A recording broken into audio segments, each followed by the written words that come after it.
Hermanos míos, hermanas mías, si me están escuchando todos, te voy a rogar que no pierdas la visión del propósito de esta reunión. El propósito de esta reunión es darle gloria a Dios. Yo digo una palabra y di lo que quieras. El protagonista en este culto es Jesucristo nuestro Señor. Él es la estrella que más brilla en este lugar. Él es el centro de esta reunión. Céntrate ahora en lo importante, que es escuchar su palabra. ¿Cuántos quieren escuchar una palabra de Dios? Levanten su mano. No. Veo manos que no se levantan. ¿Cuántos quieren escuchar realmente la palabra de Dios? Y dicen amén. La gloria es para Dios. Dios bendiga a la juventud de Valencia y la juventud de España. Sin más demora, vamos a entrar en la palabra de Dios. Pido la máxima atención. Quizá Dios quiere decirte algo y no puedes perderte el mensaje que Dios tiene para ti. Si ustedes están dispuestos a escuchar a este pecador arrepentido, pongan atención y vamos a leer la palabra del Señor. Quiero que se pongan en pie para leer un texto de la palabra del Señor.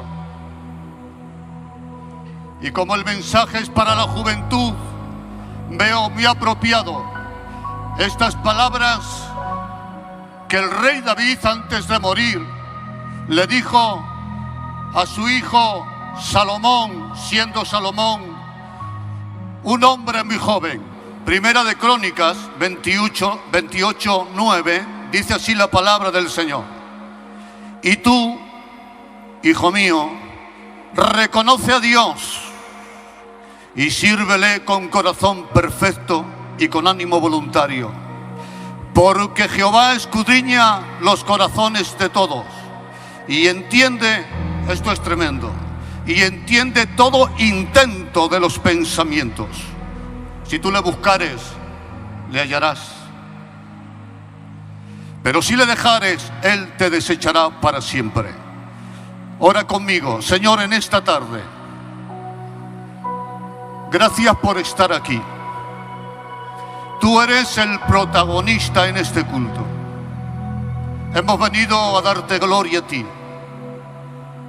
Que se vea tu imagen, Señor, en esta hora, y que todos, cual Juan en la isla de Pasmos, caigamos como muertos ante tus pies, reconociendo tu soberanía, tu señorío y tu deidad. En esta hora, Señor, te ruego que envíes tu palabra y que tu palabra corra y sea glorificada. Toma mis labios para exponer la palabra con claridad y que todos podamos entenderla y recibirla en el corazón. Te ruego, Señor, que mientras predico, tu unción, Señor, haga que se pudra todo yugo del diablo y traigas libertad, salvación, arrepentimiento y madurez a tu pueblo, en el nombre de Jesús, el Hijo de Dios. Un aplauso a la palabra.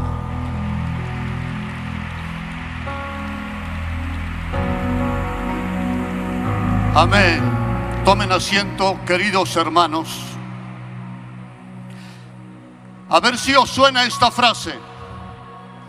Dios no nos ha llamado a entenderle, sino a obedecerle.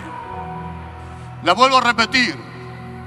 Una frase muy oída desde los púlpitos. Dios no nos ha llamado a entenderle, sino a obedecerle. Y esto es cierto. Pero atención, esta frase exige una explicación. Porque podemos caer en un extremo muy peligroso. Esta máxima dicha es aplicable a momentos específicos cuando Dios nos trata y quiere santificarnos y quiere llevarnos a una nueva dimensión espiritual. Dios no nos ha llamado a entenderle momentos puntuales, sino obedecerle. Como fue en el caso de José, que tuvo que obedecer sin entender el trato de Dios. Y como fue el caso de Job, que tuvo que obedecer y mantener su integridad sin entender el trato de Dios. Esto es cierto. Pero atención, esta frase de ningún modo significa que Dios no pueda ser conocido, ni significa que Dios no pueda ser entendido. Dios puede ser conocido y Dios puede ser entendido. Más aún, debes procurar conocerle y debes procurar entender su voluntad. Amén a la palabra. No está escrito: no se alabe el sabio en su sabiduría, ni el valiente en su valentía. No se alabe el rico en su riqueza, sino en esto debe alabarse el que quiera alabarse, en entenderme y conocerme, que yo soy Jehová, que hago misericordia, que hago justicia y juicio sobre la tierra. Ahí está, señores. Dios debe ser conocido y debe ser entendido, porque no podemos caer en una fe ciega. No queremos caer en el espíritu ateniense, que adoraban a Dios sin conocerle. Puedes adorar a alguien que no conoces, si la adoración nace del respeto y la admiración. ¿Cómo puedes adorar a Dios de verdad si no le conoces? Pero Dios quiere ser conocido y puede ser entendido. Ahora, están aquí conmigo, ¿no? Están aquí conmigo. Ciertamente, escuche con atención, nadie puede conocer a Dios en toda la plenitud de su gloria. Y nadie puede entender toda la sabiduría que hay en el corazón de Dios. Esto es evidente, hermanos míos. ¿No dice el apóstol Pablo lo siguiente? Oh, profundidad de las riquezas de la sabiduría y de la ciencia de Dios. Cuán insondables son tus juicios, inescrutables tus caminos. ¿Quién entendió la mente del Señor? ¿Quién le prestó algo como para que Él debiera algo al hombre? Nadie. Atención, la palabra insondable es algo que no tiene fondo. Tiene tanta profundidad que no hay sonda que alcance el fondo. Inescrutable es aquello tan misterioso, tan profundo, que es inexplicable, que nadie puede entender. Atención, el corazón de Dios, la mente de Dios, los atributos de Dios, la deidad, gloria al Señor, es inescrutable y es insondable. No tiene fondo. Nadie puede conocer a Dios en toda su gloria. Dios es grande. Dios es infinito. Hay asuntos de Dios que pueden ser entendidos con la razón, porque así Dios lo ha revelado. Pero hay otros asuntos de Dios que solamente se pueden recibir con una mente de fe. Hay cosas en la palabra y en Dios que pueden ser entendidas con una mente racional. Pero hay muchas cosas de Dios que exigen una mente de fe. Como está escrito, por la fe entendemos, no por la razón. Por la fe entendemos que Dios hizo lo que vemos de aquello que no se ve. Eso no se entiende con la razón, pero se entiende con una mente de fe. Dios, hermanos, es infinito. Dios lo llena todo. Dios es eterno. Hermanos míos, Dios lo sabe todo. Están aquí, ¿no? Dios lo sabe todo. Lo vuelvo a repetir. Dios lo sabe todo. Es por eso, hermanos, que Dios no improvisa nunca. Mira cuán grande es Dios. que no necesita nunca improvisar. Escuchen, los hombres, al no conocer el mañana, nos vemos sorprendidos por una situación inesperada. Y eso nos obliga, están aquí conmigo, ¿no? Esto nos obliga a improvisar, a buscar una solución ante un problema inesperado. Pero Dios, por cuanto todo lo sabe, nada le sorprende. Y como nada le sorprende, atención, Dios nunca se desespera ni tiene que improvisar. Más digo, y el que tenga oídos para oír, oiga. Antes de que el problema exista dentro del plan de Dios, ya le espera la solución. Lo vuelvo a repetir. Nosotros buscamos la solución cuando llega un problema, pero es que en Dios y en sus planes la solución existe antes que aparezca el problema. Dios espera el problema con soluciones. Por eso, hermanos míos, antes que se firmara el edicto contra los judíos, Dios ya puso una solución. Puso a Esther para que intercediera. Antes que vinieran las vacas flacas de Egipto, Dios ya le esperaba con una solución. Y puso a José para apacentar las vacas flacas. Y atención, antes que existiera el pecado, Dios ya tenía una solución. Tenía un cordero preparado desde antes de la fundación del mundo para solucionar el problema del pecado. Porque en Dios la solución existe antes que el problema. Dios nunca tiene plan B. Dios siempre tiene un plan A. Dios siempre tiene un plan A. Y lo digo para aquellos que conocen bien la palabra. Atención y escúchenme. Bendigo el nombre del Señor.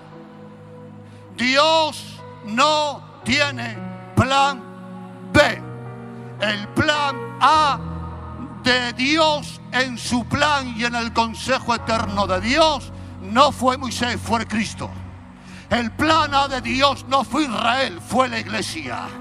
Dios mío, el plan A de Dios no fue la ley, el plan A de Dios fue la gracia. El plan A de Dios no fue los sacrificios de los animales, el plan A de Dios fue la cruz de Jesucristo. Digo el nombre del Señor. Dios lo sabe todo. Dios es también omnipresente. Omnipresente en el espacio y omnipresente en el tiempo. Esto se nos escapa de la mente. Yo aquí estoy pidiendo no una mente o un cerebro muy inteligente. Estoy pidiendo una mente de fe. Dios lo llena todo. Dios es omnipresente. Es omnipresente. ¿A dónde me esconderé de tu espíritu? Si subiere a las estrellas más altas, allí está tu espíritu. Si descendiera a los abismos, allí está tu espíritu. Atención a esto, si descendiera al Seol, allí está tu espíritu. No hay un lugar donde Dios no esté. Digo esta palabra de paso. La soledad no existe, porque Dios está en todo lugar. Yo hubiera dicho un amén a eso. La soledad no existe, porque Dios está en todo lugar. Lo que tú llamas soledad es una emoción y un sentimiento, pero no hay un lugar en la tierra donde Dios no esté. Yo bendigo el nombre del Señor, porque ciertamente, dijo Pablo, Dios está cerca de cada uno de nosotros. ¿Lo crees? Pero Dios no solamente es omnipresente en el espacio, sino que es omnipresente en el tiempo. Él es atemporal, es decir, fuera del tiempo, pero también es omnitemporal. Él llena el tiempo. Es decir, para Dios, lo oye el Señor, el pasado es un recuerdo, o mejor dicho, el futuro es un recuerdo en su memoria. Para Dios, el futuro es un recuerdo fresco en su memoria. Dios vive y existe en un presente eterno. Dios está en el ayer eterno, está en el presente y está en el futuro. Tanto es así, señores, que Dios habla del futuro en tiempo pasado en la Biblia y dice, unos 400, 500 años antes de la muerte de Cristo, dice: como cordero fue llevado al matadero y como oveja enmudeció delante de sus trasquiladores. Pero si no ha ocurrido, pero en la omnitemporalidad de Dios, aleluya, en la omnitemporalidad de Dios, el que habita la eternidad, Él ya está en el mañana. Por lo tanto digo esta frase: Dios nunca llega tarde porque ya está allí. Dios nunca llega tarde porque ya está allí. Llegamos tarde nosotros, pero Dios ya está allí. Gloria a nuestro Dios. Dios lo llena todo. Luego, hermanos míos, solamente estos minutos que he usado para hablar de la excelencia de Dios. Escúchenme. Dios excede a todo conocimiento humano. Dios excede a toda inteligencia. Dios está por encima del raciocinio y la sabiduría humana. Y por eso le adoramos. Por eso le adoramos. Porque si Dios fuese lo suficientemente pequeño como para entenderle, no sería lo suficientemente grande como para adorarle. Pero por eso lo adoramos, porque está por encima de nuestra razón, nuestra inteligencia. Dios es grande, pero atención, Él no desestima a nadie. A su nombre. Gloria a nuestro Dios. Entonces, hasta ahora que hemos dicho que Dios puede ser conocido y entendido, pero dentro de la revelación de Dios, lo revelado es para los hombres. Los misterios y los secretos pertenecen a Dios. Ahora, dice el apóstol Pablo: porque la ira de Dios se revela desde el cielo contra toda impiedad y justicia de los hombres que detienen con injusticia la verdad. Y escuchen con atención: porque lo que de Dios se conoce ha sido manifiesto, porque Dios lo manifestó, porque las cosas, miren qué juego de palabras, porque las cosas invisibles de Él, su eterno poder y su deidad, se hacen claramente visibles desde la creación del mundo. Qué bueno es esto. Desde la creación del mundo. Desde la creación del mundo Dios se ha revelado al hombre, porque Dios no juega al escondite. Dios no juega al escondite. Dios desde la creación del mundo, Dios ha ido revelándose en cada dispensación y de muchas maneras. Y dice la palabra, siendo entendidas, ¿lo ven? Porque Dios no te pide que cometas un suicidio intelectual para aceptar la existencia de Dios, porque Dios se ha revelado y habla al corazón y también al entendimiento, para que nadie tenga duda de que Dios es real, que hace misericordia, que hace juicio y que hace justicia sobre la tierra. ¿Cuántos dicen amén a la palabra? Notad lo que de Dios se conoce. Dios no ha podido revelarse en toda su gloria, porque Moisés me pide que me revele con toda mi gloria, pero no hay hombre que pueda ver mi gloria y viva. Y que dice Salomón, dice ciertamente los cielos de los cielos de los cielos no pueden contener tu gloria. Pero notad, lo que de Dios se conoce ha sido revelado, porque Dios lo ha querido revelar, de tal manera que el hombre no tiene excusa. Dios mío, de tal manera que el hombre no tiene excusa. Dios se ha revelado lo suficiente para que cualquier hombre o mujer le conozca y se enamore. Dios se ha revelado lo suficiente como para que el hombre más torpe intelectualmente hablando le pueda conocer. Dios mío de mi alma, Dios es real. Dios se ha revelado. Dios no juega al escondite.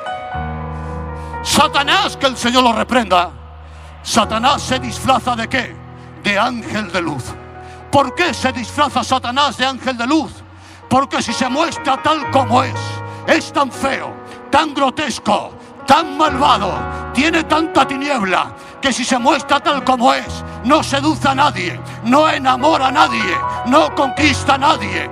Pero Dios no juega al escondite, Dios no se disfraza, Dios se muestra desnudo, tal y como Él es, porque no tiene nada que esconder, porque no hay tinieblas en Él, porque no hay oscuridad en Él. Y así cuando se revela y el hombre, gloria a Dios, quiere conocerle, el hombre se enamora, y cuando se enamora le ama, y cuando le ama hace de Dios su mayor deleite. Dios es real, Dios es real, y se ha revelado a través de la creación, y se ha revelado a través de su palabra inspirada, y se ha revelado a través de la persona de Jesucristo, su Hijo, y se ha revelado a través de la resurrección de Jesucristo, como está escrito: y Dios juzgará al mundo con justicia por aquel varón al cual levantó de entre los muertos, dando fe a todos. Porque la resurrección de Jesucristo es evidente y es parte de la historia innegable. Y Dios se ha revelado también a través del testimonio directo de Dios en la historia de la humanidad. Y cómo no, Dios se ha revelado a través del Espíritu Santo en nuestro espíritu, dando testimonio de que Dios es real. Escuchen con atención. Dios es real, es la verdad, pero no es una verdad psicológica, no es una verdad filosófica, es una verdad que se vive en el interior. El Evangelio, Dios mío, la gracia, Dios es una realidad que se vive en el interior. ¿Lo vives en tu interior? ¿Vives la realidad del Evangelio en tu interior? Porque en eso consiste. Estoy enamorado de Dios. Yo creo en Dios. No, me he quedado corto. Yo sé que Dios es real. Esto no es opinable. Esto no es relativo. Dios es el invisible evidente. Dios es real. Escúchenme con atención. A través de la creación Dios dice: yo soy. A través de la palabra Dios dice: así soy. Y en la cruz del Calvario Dios nos dice: y aquí estoy. No se podía revelar más Dios. No se podía revelar más Dios. ¿Cuántos le alaban? Levantan su mano. Dicen gloria a Dios. Si a alguien le tormenta la duda y la confusión, es porque aún no le ha buscado con el corazón. Es porque aún no lo ha buscado con el corazón. ¿Notas? Dios se ha revelado, dice el apóstol Pablo, de tal manera que el hombre no tiene excusa. No tiene excusa. Dice: pero conociendo a Dios. ¿Notas? Conociendo a Dios. Dos pecados. Primero, no le glorificaron como a Dios, es decir, no se inclinaron a su soberanía. Y segundo, no le dieron gracias. Es decir, todo lo que el hombre es y tiene es porque Dios ha sido misericordioso y ha creado lo que ha creado para nuestro disfrute, respetando la ley moral de Dios. Pero el hombre ni le glorifica como a Dios, ni le da gracia. Y ahora dice: sino que se ha envanecido el hombre en su corazón y en sus razonamientos. Ahí está. Si el hombre vive en oscuridad, si el hombre vive en oscuridad, escúchenme, si la mujer vive en oscuridad, no es por falta de revelación, es por falta de corazón. Porque muchos cristianos, y digo cristianos, no se han tomado en serio ni Dios ni el Evangelio. Y quieren sentir chispazos y emociones, pero no les interesa profundizar en conocer a Dios y el Evangelio. Te hago una pregunta, hermano mío, hermana mía. ¿Te has tomado en serio el Evangelio? ¿Te has tomado en serio el cristianismo? Ay, Dios mío. ¿O estás jugando al culto? ¿O somos unos meros religiosos? Pero ¿qué dice la palabra? ¿Qué dice el texto que hemos leído al principio? Hijo mío, Salomón reconoce a Dios.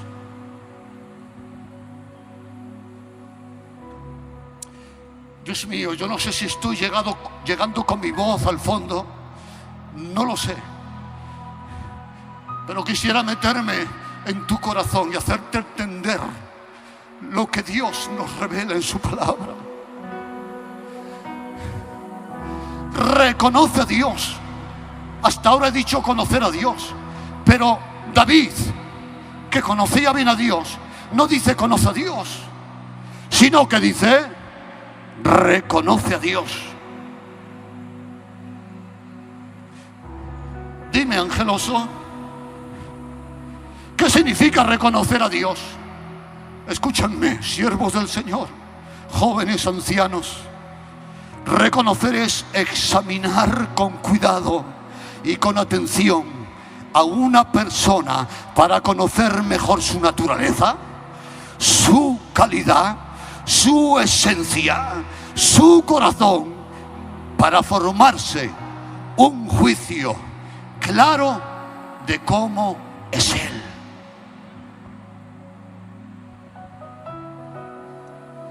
Yo no sé si me están oyendo. David no nos invita a conocerlo, sino que va más allá, reconocer a Dios. Lo que le está diciendo David a su hijo Salomón: Salomón, no te conformes en conocer las migajas de Dios. No te conformes en saber 4 textos de la palabra de memoria. No te conformes con sentir algo mientras ora. No, Salomón, no seas como los demás. Profundiza en el corazón de Dios. Profundiza en la palabra. Profundiza en sus atributos. Atención, hasta que tengas una imagen clara de quién es Dios.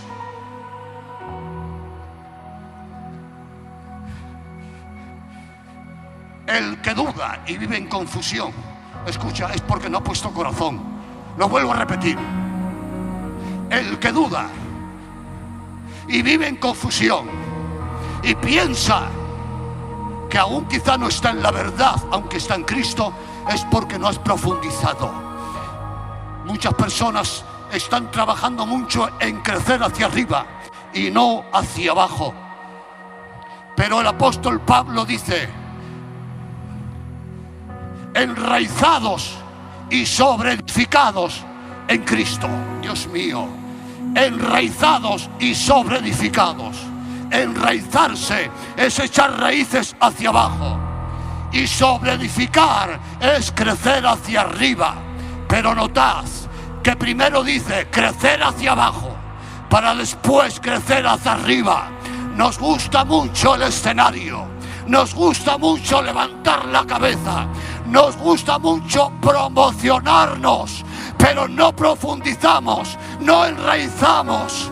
Y enraizarse es humillarse, enraizarse es poner el corazón para entender la voluntad de Dios. Enraizarse es orar, enraizarse es ayunar, enraizarse es arrepentirse, enraizarse es confesar pecados. Por eso aquella planta que cayó entre pedregales creció mucho hacia arriba, pero por cuanto no tenía raíz, ahí está, se secó. No fue el verano viene y el invierno viene. Le secó, que no se preocupó en profundizar en la tierra, en buscar el agua de la tierra. Solamente quiso verse y por eso se secó, porque no tenía raíz. Y aquella casa vino abajo y puede decir, ha sido el demonio. No ha sido el demonio, es un trato de Dios. No ha sido un trato de Dios. La Biblia dice que la causa fue la insensatez de aquel que edificó la casa sobre la arena, porque quiso edificar hacia arriba sin buscar el fundamento en la roca. Atención, mucha gente está cayendo porque vive de sensaciones, de espectáculos y de cargos. ¿Y cuándo nos humillamos? ¿Y cuándo oramos? ¿Y cuándo oramos? Tómate en serio el cimiento de Jesucristo y de la palabra, porque el invierno viene y el verano también. Dios mío, reconoce a Dios, jóvenes, ancianos, ministerios, reconocer a Dios hasta formaros un juicio claro acerca de quién es Dios, porque es muy peligroso. Se me oye, ¿verdad? ¿Se me está oyendo? ¿Podéis subir aquí un poquito para mí solamente? Escúchenme. Necesitamos tener una imagen clara, bíblica, real y fidedigna de quién es Dios y cuál es la naturaleza de la gracia y del Evangelio. Y digo unas frases y las suelto. Escúchenme, las suelto. Una imagen deformada de Dios crea un cristianismo deformado. Un conocimiento deformado del Evangelio crea prédicas deformadas. Hay predicadores que no están predicando el verdadero Evangelio, aunque ellos lo creen, pero es porque tienen una imagen deformada de Dios. Una imagen distorsionada de Dios crea oraciones distorsionadas.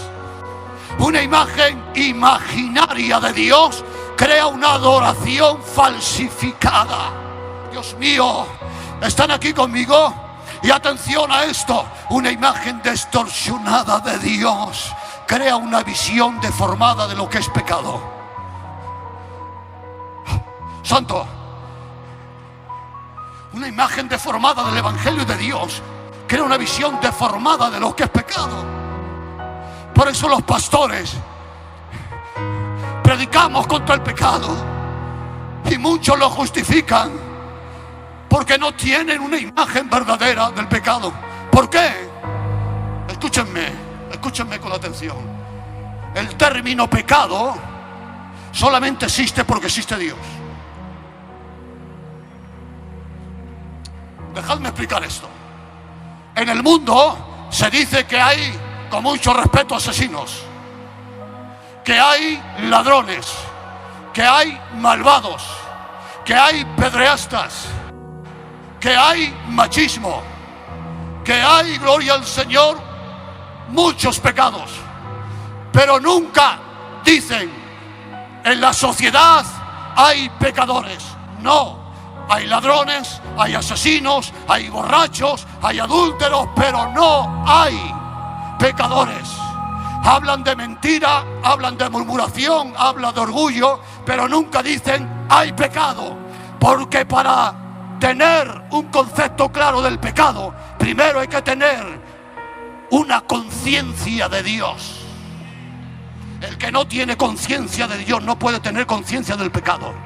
El que no tiene conciencia de Dios no le duele el pecado, porque para él el pecado no existe.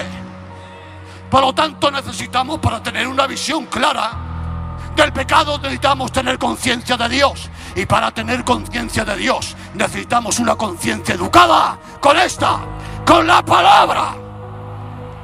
Porque lo que define qué es bueno y qué es malo y qué es pecado no es la cultura gitana, no es la sociedad, no es el ateísmo, no es la filosofía. Pecado es lo que Dios en su palabra dice que es pecado.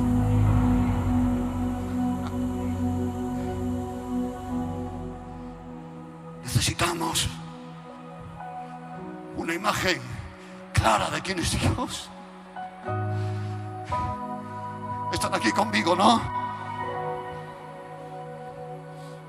Me han dado una hora, pero acabaré antes. Llevo media hora. Dios mío. Job conocía a Dios en el capítulo 1, ¿sí o no? ¿Lo conocía? Si presumía Dios de él. Conocía a Dios. Pero Dios quiso darle más excelencia. Y quiso ponerle como ejemplo para todos los santos. Su historia es un consuelo para todos nosotros. Yo creo que no solamente Dios trató con Job de esa manera pensando en él, sino pensando en todo lo que habíamos de creer para encontrar descanso en su historia. Dios mío, conocía a Dios. Pero cuando Dios lo trata, Dios mío, ahora tiene una revelación tan clara, tan profunda de Dios en los últimos capítulos del libro, que se tira al suelo y dice: de oídas te había oído, es decir, te conocía de oídas, pero ahora que mis ojos te ven. Esto no es que le vio, sino está hablando intelectualmente. Ahora que mis ojos te entienden, ahora que mis ojos te conocen de una forma profunda y experimental. Dice: y ahora que mis ojos te ven. ¿Y qué ocurre ahora que tus ojos, Job, han visto de una forma profunda el carácter de Dios? Dice tres cosas. ¿Me siguen? La primera: ahora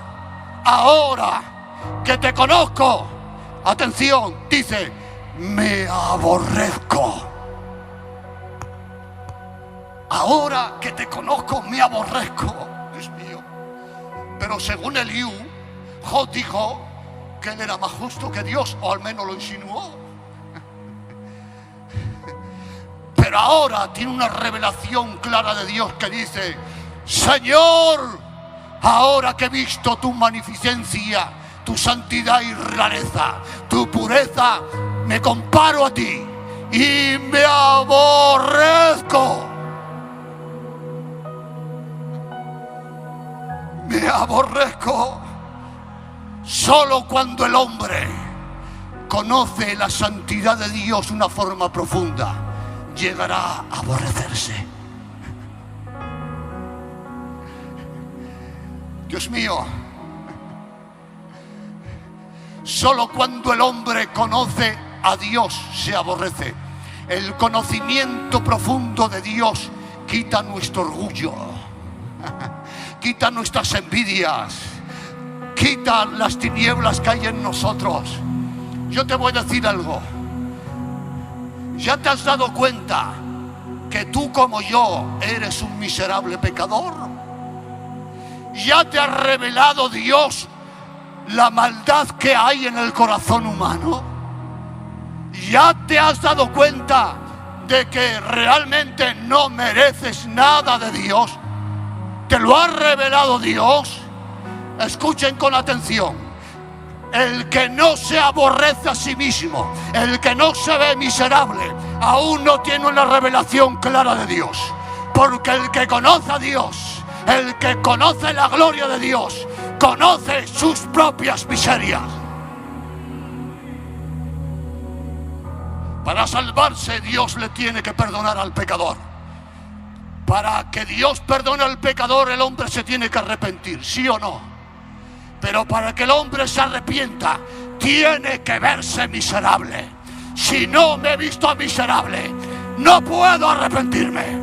Si no me arrepiento, Dios no me perdona. Si no tengo el perdón de Dios, no puedo ser salvo. Ya tienes la dicha de verte miserable.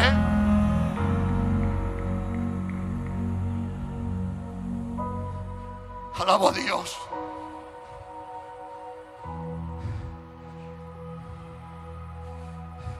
Quisiera explayarme aquí, pero continuamos. Escuchen. Todos los hombres de la Biblia que vosotros admiráis, que yo admiro, todos los hombres de la Biblia que quisiéramos ser como ellos, todos ellos se sintieron miserables. Todos ellos se sintieron miserables. Moisés dijo: ¿pero quién soy yo? David dijo: ¿qué es el hombre para que te acuerdes de él?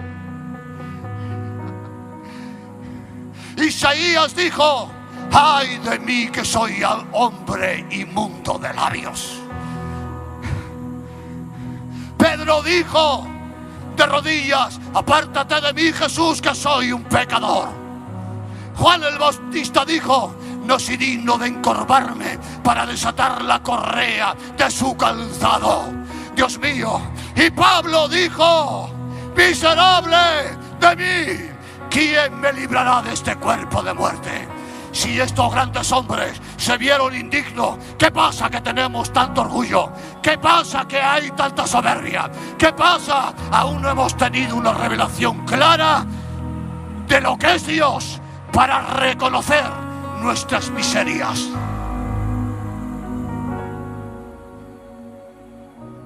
Ojalá hoy todos salgamos hoy viendo nuestras miserias.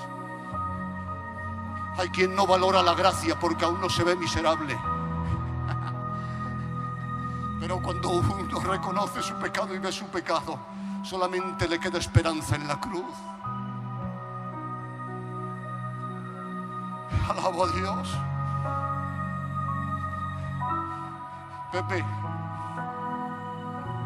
me he dado cuenta que un hombre envanecido en el fondo no es mala persona, solamente es una persona que se conoce bien, porque no hay persona que se conozca bien y no sienta vergüenza de sí mismo.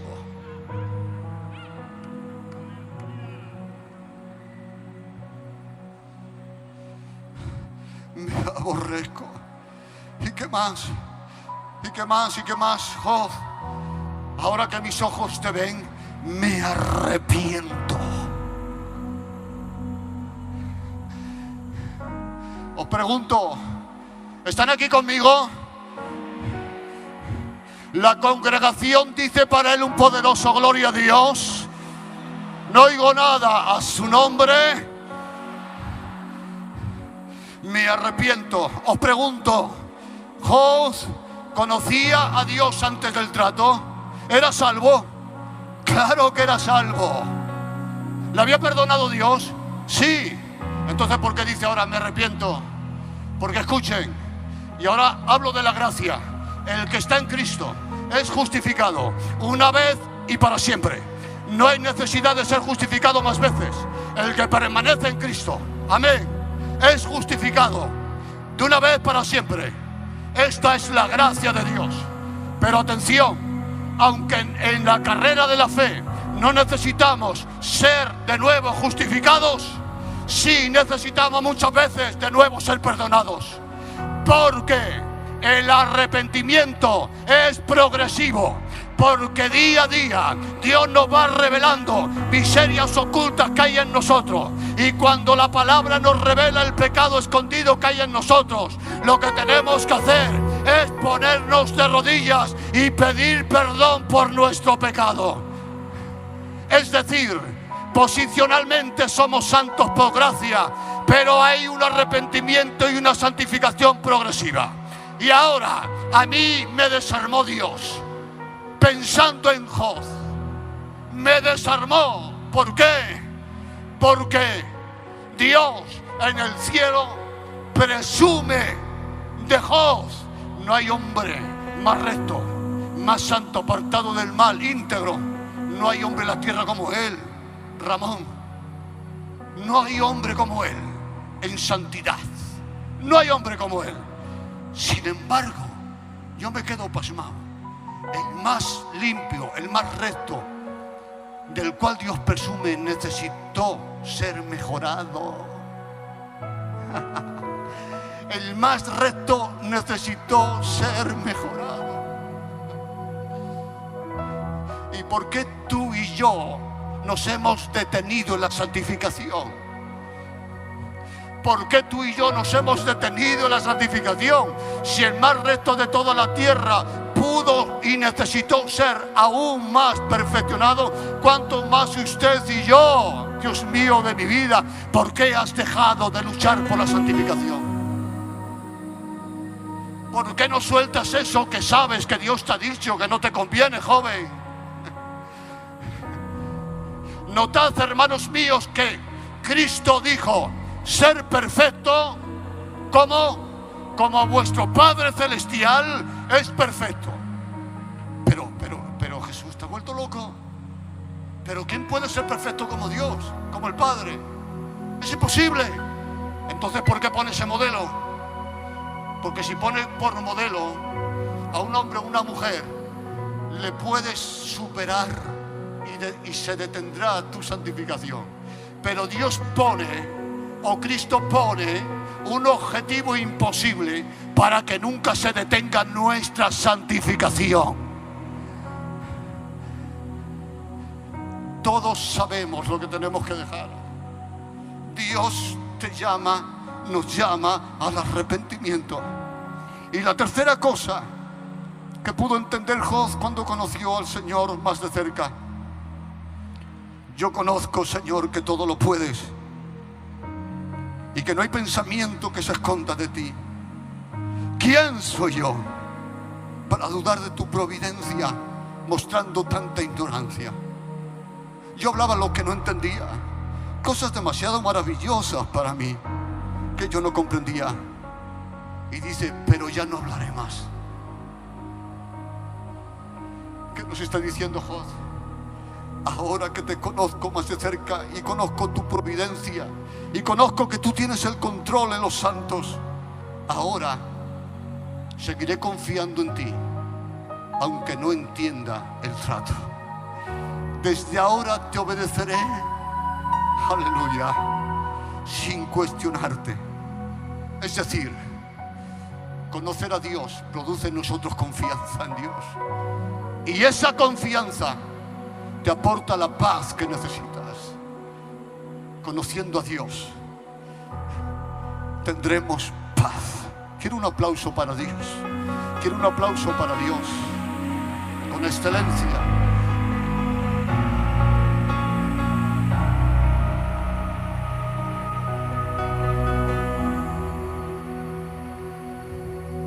Y voy terminando. Me gustaría estar más tiempo hablándoos de cómo conocer a Dios. Dios nos llama a entenderle y a conocerle. Entender es un trabajo mental, un trabajo arduo, indagando, partiendo de los datos que tenemos de Dios, no imaginando, sino examinando la revelación de Dios. Y de esta manera tendremos una visión correcta de las cosas. Escuchen con atención. Y los levitas, Nehemías y Esdras, hacían entender al pueblo, y el pueblo estaba atento en su lugar. Dos cosas: siervos del Señor, que sé que habéis muchos ministros del Evangelio, siervos del Señor, tenemos que indagar, profundizar en la palabra, en Dios, para predicar un evangelio claro. Porque si yo no he entendido el evangelio, yo no puedo hacer que los demás entiendan el evangelio. Tenemos que dedicar tiempo a estudiar la palabra para predicar un evangelio auténtico conforme a la palabra de Dios. Dice la Biblia, gloria al Señor, y Salomón hizo entender y escudriñar. Lo vuelvo a decir, y Salomón hizo entender y escudriñar al pueblo. Y cuanto más sabio fue el predicador, más sabiduría dio al pueblo. Escúchenme con atención y con todo el respeto. Los ministerios no subimos a un púlpito a emocionar. No somos sensacionalistas. No debemos predicar para provocar sensaciones. Tenemos que hacer que el pueblo escuadriñe y entienda la palabra hasta que tengan una imagen clara de quién es Dios, de lo que es el pecado y cuál es el evangelio de Jesucristo. No podemos cambiar la palabra, no podemos cambiar la enseñanza por espectáculos. Gloria al Señor. Los fuegos artificiales entretienen, pero no quitan el frío. Pero el fuego de la palabra, gloria al Señor, no entretiene a los carnales, pero quita el frío del alma. No necesitamos sensaciones, necesitamos luz, luz, luz de la palabra. Siervos de Dios, hasta que no cambiemos la mentalidad del pueblo, no hemos hecho nada. Si estamos entreteniendo al pueblo con cenas y espectáculos, estamos perdiendo el tiempo. La psicología dice que la conducta cambia cuando cambian las emociones y los sentimientos, pero los sentimientos cambian cuando cambia la mentalidad, y lo único que puede cambiar la mentalidad es la palabra de Dios. Predica la palabra tal como es, desnuda, sin maquillajes, para que si alguno se enamora de la verdad, se enamore por su esencia y no por su apariencia. Siervos de Dios, por las ternuras del Nazareno, no entretengamos al pueblo. Dios mío, no encerremos a Juan el Bautista porque nos dice la verdad cual Herodes, y metamos al palacio la charanga de Salomé para que nos haga una danza que le emocionó, pero no le salvó. Lo que salvaba era la verdad que predicaba Juan. ¡Qué cosas, hermanos! Charanga, charanga, charanga, pero la verdad encerrada. Hermanos, es el tiempo de echar la charanga, echar el espectáculo, el sensacionalismo y liberar la verdad encarcelada y predicarla tal como es, porque hasta que no cambiemos la mentalidad del pueblo no hemos hecho nada. Amén. Eso es cara a los ministros, pero cara al pueblo tengo que decir algo importante. El pueblo debe inclinar el corazón para entender. Dice, y el pueblo estaba atento en su lugar. Dios mío. Y Daniel fue uno de los hombres más sabios de toda la Biblia. ¿Pero por qué? Dice la Biblia que aquel ser celestial le dijo: Daniel, no temas, porque desde el día que dispusiste tu corazón para humillarte y para entender. Aleluya. Dispusiste tu corazón para entender. Para entender. Hermanos, el evangelio no hay que imaginarlo. A Dios no hay que inventarlo. El evangelio no hay que imaginarlo. A Dios no hay que inventarlo, porque el evangelio ya ha sido revelado. No hay que añadir, no hay que quitar. El evangelio es claro. Dedica tu corazón a estudiar, a leer la palabra. Juventud de España, estudiar la palabra, leer la palabra, hasta que tengáis un juicio claro de quién es Dios. Que el nombre del Señor sea glorificado. Termino con esta frase importante.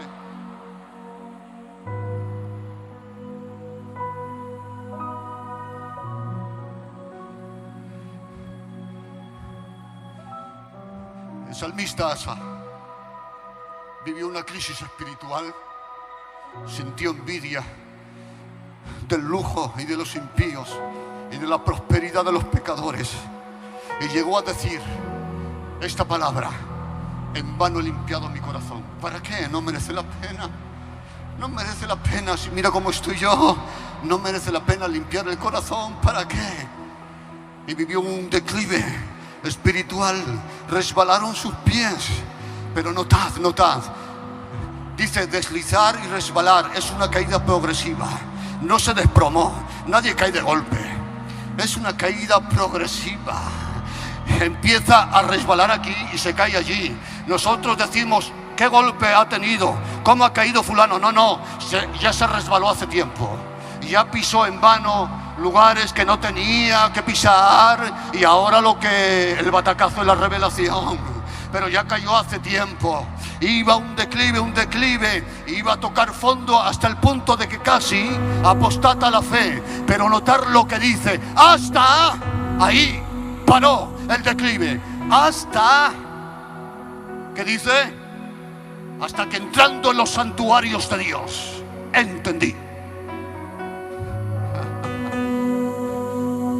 Pero Lizardo, me encanta otras versiones, porque ahí santuarios, lo dice en muchas versiones en plural, los santuarios de Dios. No habla del templo, está hablando espiritualmente. Y una versión dice, hasta que entrando en los misterios de Dios, hasta que entrando en la revelación de Dios, entonces entendí.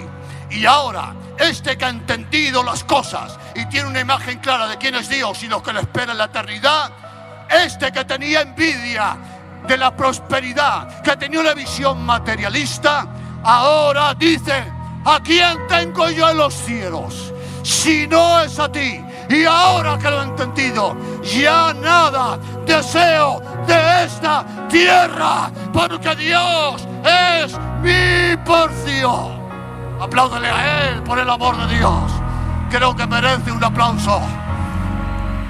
Entra en los santuarios de Dios. No te quedes en una religión fría. Dios mío, no te quedes en el protocolo. Entra en los secretos de Dios. Entra en los misterios de Dios hasta que tengas una revelación clara de Dios. Ponte en pie un momento. Ponte en pie un momento. Te damos la gloria, Espíritu Santo. Te adoramos. Te damos gloria, Espíritu de Dios. Mi alma glorifica tu nombre. Voy a pedir al hermano Jesúsín que haga una oración al Señor. Levanta tus manos y adora a tu Dios. Que Dios os bendiga y Dios siga bendiciendo la juventud de España. Un aplauso para Dios, nuestro hermano Jesús.